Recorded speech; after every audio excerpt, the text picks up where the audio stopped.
పవన్ కళ్యాణ్ అనే వ్యక్తికి ఇదే వైజాగ్లో ఇదే ఉత్తరాంధ్రలో ఒక యాక్టింగ్ స్కిల్ నేర్పిస్తే, ఉత్తరాంధ్ర మనకి సత్యానంద్ అనే ఒక గురువు గారి దగ్గర ఒక యాక్టింగ్ నేర్పిస్తే, అతనికి ఒక స్కిల్ గనక డెవలప్ చేస్తే అతను ఈ రోజున మీరు గుండెల్లో పెట్టుకునే నటుడయ్యాడు. అతను మీకు అండగా నిలబడే ఒక ప్రజానాయకుడయ్యాడు.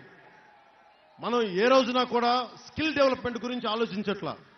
ఇక్కడున్న యువత మీరు ఏ కులం, ఎక్కడి నుంచి వచ్చారు, ఎంత వయసు ఉందని ఆలోచిస్తున్నారు. కానీ ఇక్కడున్న యువతలో ఎవరికి ఏ ప్రతిభ ఉంది, ఏ సమర్థత ఉంది, వీరికి ఎలాంటి ఉపాధి అవకాశాలు కావాలి, వీరికి ఎలాంటి ఇంట్రెస్ట్లు ఉన్నాయి, వీళ్ళకి ఎవరన్నా వచ్చి మనకి సర్వే చేయాల్సింది.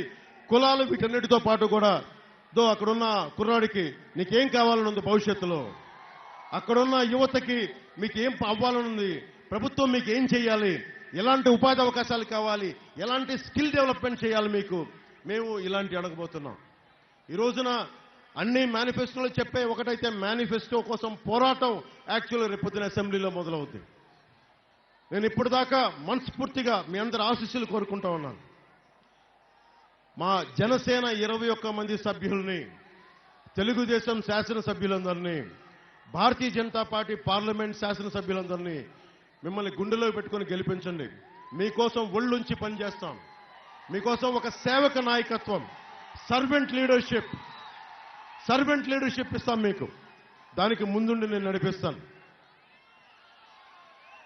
అలాగే ముఖ్యంగా SEZలో ఒక్క అనకాపల్లి నియోజకవర్గం తీసుకుంటేనే 7,000 మంది డిగ్రీ హోల్డర్స్, ఇంజనీరింగ్ చేసిన వాళ్ళు ఉన్నారని చెప్పి ఒక అంచనా. దాంట్లో కేవలం 1,300 మంది మాత్రమే ఉపాధి అవకాశం లభించింది. ఇంత SEZలు ఉన్నాయి, ఇక్కడ సరైన అవకాశాలు లేవు.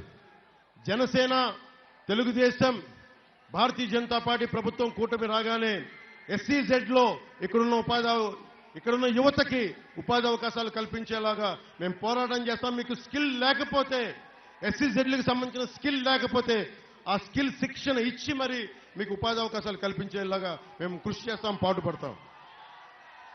నేను మాటిస్తే ప్రాణం తెగ్గోసుకుంటాను తప్ప, పీక తెగ్గోసుకుంటాను తప్ప నేను మాట వెనక్కి తీసుకోను.